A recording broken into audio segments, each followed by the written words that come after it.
Grabe, ang daming kinain ni Mister. Dami talaga. Nakadalawa siyang platong malukong. Gustong gusto niya talaga to. Tapos nakakain siya ng bali 2 pandesal na yung gawa ko tsaka yung tinapay na binigay ng pamangkin ko ng isang araw. Ininit ko rin. Ang kinain niya ganito, 2 ganito. Biruin niyo yan, dami niya. No? Ako naman, dahil Pinoy, itong kakainin ko ngayong gabi. So, itong talong with gusto ko medyo umitim ng konti yung talong. Ayoko nung puting-puti. Dapat ganyan. Tapos patiktikin natin.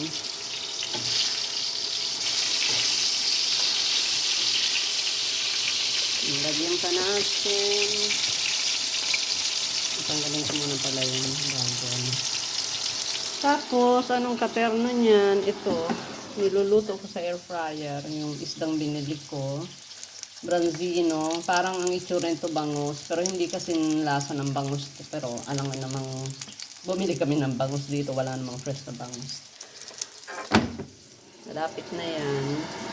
Mga 5 minutes, off ko na yan. Gusto ko lang medyo matusta ng konti. Tapos, back to pagpiprito ng talong.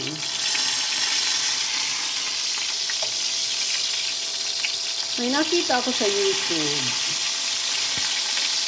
Ang talong daw, para mawala yung tubig sa katawan ng talong, dapat to lagyan ng asin muna. Ginawa ko naman, nilagyan ko ng rock salt.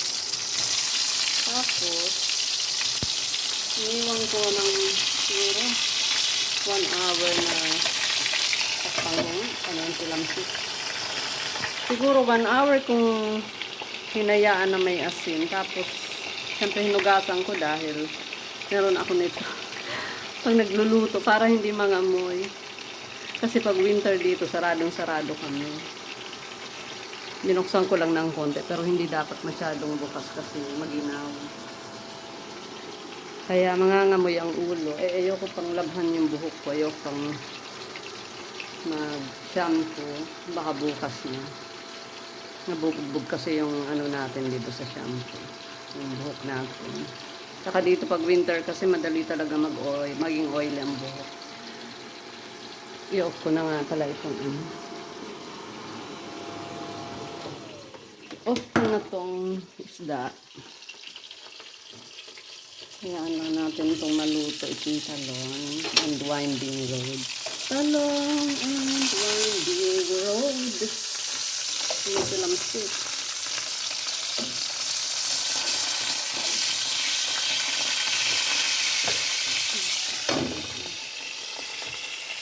Medyo busog pa ako kaya nagpapagutom ako kasi kanina gumawa ako nitong custard flan.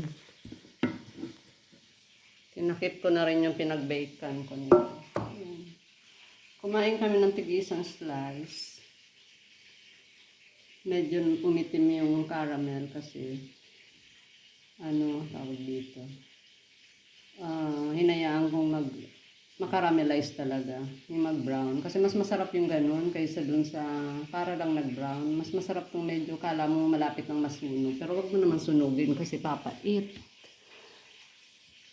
Kumain kami. Ito, binawasan ko yung sugar nitong pandispanya, yung tinapay. Kumbaga yung mamon. Kasi matamis na tong ibabaw eh. Parang leche flan yan.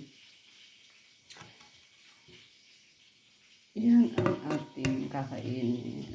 Yan ang ating pang dessert itong mga araw na to.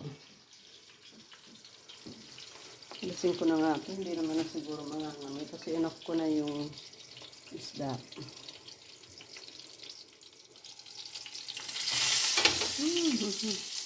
Marami na naman akong lilinisin. Nagmamantikan naman itong paligid ng lutuan.